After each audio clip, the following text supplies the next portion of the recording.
It is up to Australia now.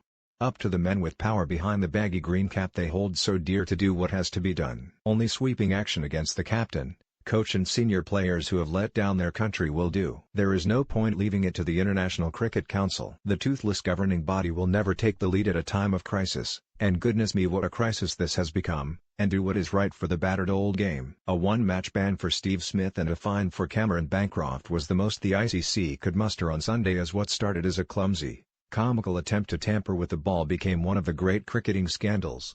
They will say they could do no more, that they are bound by a code of conduct that considers the emotive subject of artificially altering the condition of the ball as a level 2 offence. They will continue to fiddle while Rome burns. So Cricket Australia will have to see the bigger picture.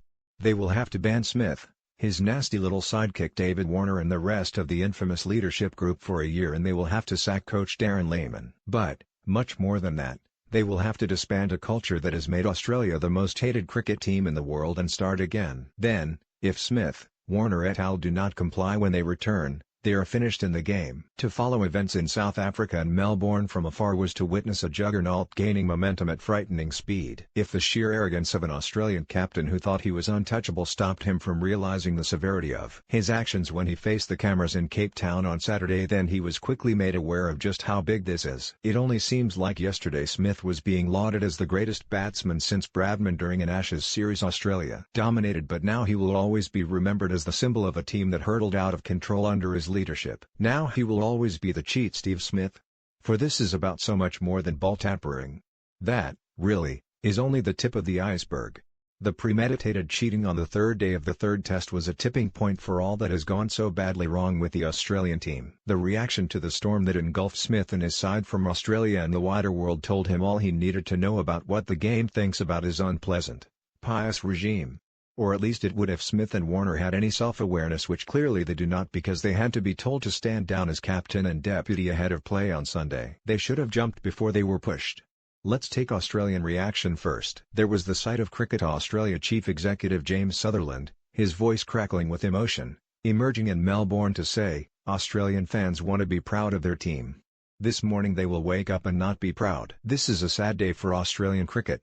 Then, significantly, came Prime Minister Malcolm Turnbull, who left no room for doubt over what should happen next when he said, I am shocked and bitterly disappointed by the news from South Africa.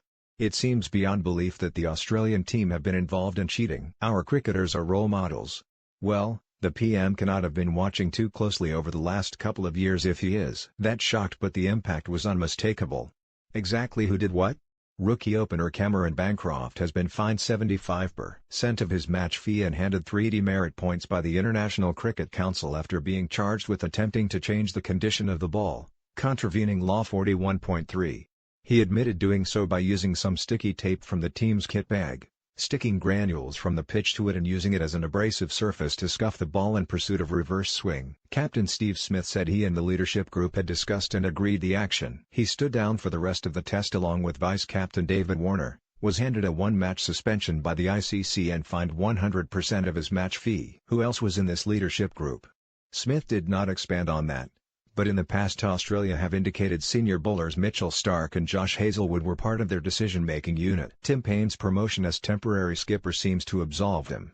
Head coach Darren Lehmann is an obvious authority figure, but Smith insists he was not involved on this occasion. Does that check out?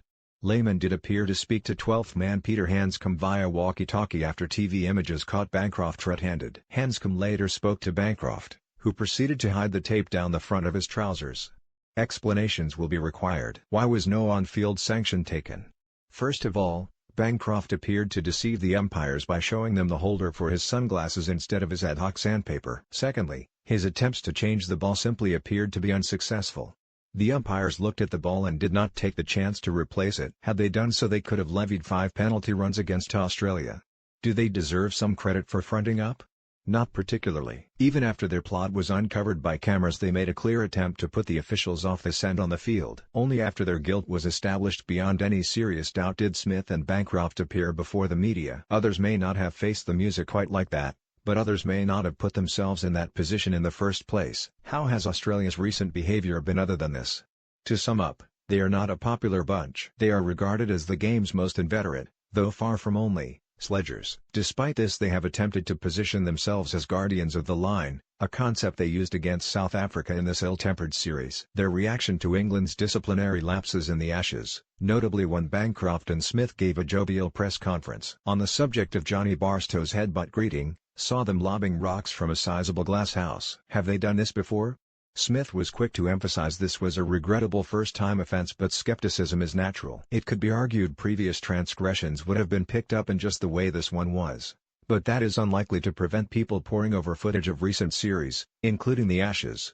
By Rory Dollar, Press Association Sport. Just as Glenn Hoddle was finished as England football manager once Tony Blair became involved in his particular scandal, then Smith was finished as Australian captain. Two other Australian voices stood out amid the noise that engulfed the game. Adam Gilchrist was the epitome of good sportsmanship during his outstanding career. He was everything that was good about the greatest Australian team of them all before becoming an outstanding ambassador for the game. Now he recognized his team for what they are. "I'm shocked, stunned," said Gilchrist.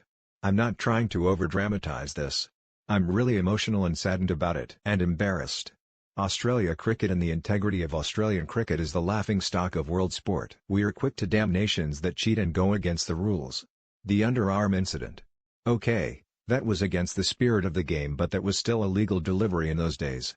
Now we've just had our national captain and team say they sat down and planned a way to cheat." Most poignant of all was the vastly experienced and respected Australian broadcaster Jim Maxwell, who broke down in tears on air as he was trying to make sense of what had unfurled in front of his eyes. "I don't remember ever being as disappointed with an Australian team as this," said Maxwell before emotion overwhelmed him. Poor stand-in captain Tim Paine, meanwhile, described as the only decent bloke in the team by one observer close to Australian cricket and handed a poisoned chalice of taking over the reins for the last knockings of the third test won comprehensively by South Africa on Sunday, had to apologise to a nation after their capitulation to heavy defeat at Newlands. While there was shame in Australia, there was anger and condemnation from some of the biggest figures in the world game, and more than a little schadenfreude about mother cricket coming back to bite its most bitter protagonists. Matt Pryor for one could be forgiven for enjoying the fact that Nathan Lyon, who launched a totally unprovoked attack on the former England wicketkeeper before the last Ashes, was implicated in the leadership group. Then, from here in Auckland, came the figure of Stuart Broad, who became the designated spokesman for an England team who clearly did not want to remain silent or mouth platitudes. They wanted their views known. "I saw Steve Smith say it's the first time Australia have done this," said Broad. "To me it's surprising why they'd change a method that's been working. Look at the Ashes and in virtually all those tests. They reverse the ball in conditions you wouldn't expect the ball to reverse. I don't understand why they've changed their method for just one game."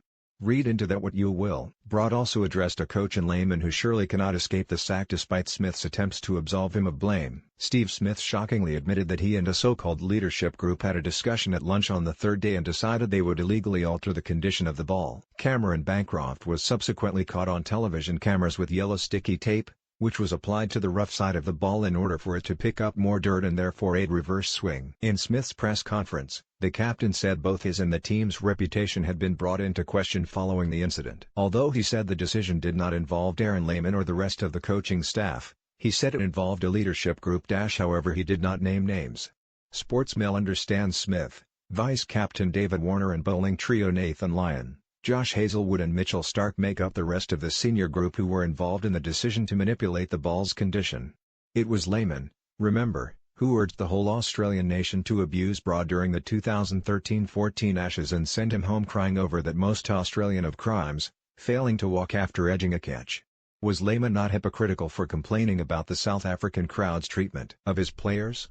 "That's your word, not mine, but I would agree with you," said Broad. "We lost that series, but it didn't make me cry. I can't understand why he'd come out and moan about a different country and what they're saying to their players. If someone looks you in the eye in sport, you look them back in the eye. If someone wants to take you on verbally and they've started that fight, you're allowed to say something back. From the outside it looks as though Australia have started a lot of fights and then moan when someone comes back." Exactly. It is the sanctimony that really gets you. And the sense that Australia in the form of their captain and vice-captain felt they could get away with anything. The unpleasant ways of Smith and Warner, the dastardly and mutley of world cricket, were always likely to catch up with them, but nobody dreamed it would be so sudden and as spectacular as this. Cricket cannot afford to offer them any sympathy, not when the Test game in particular is under threat like never before. Sutherland has dispatched CA Performance Director Pat Howard and head of integrity Ian Roy to South Africa to sort this mess out, and they must know what needs to be done. Quite where Australia look to for leadership with the future of half the team and their coach in doubt remains unclear, but they need a Brendan McCullum-type figure to rescue them from the abyss now. The stakes are high and only the strongest action will do.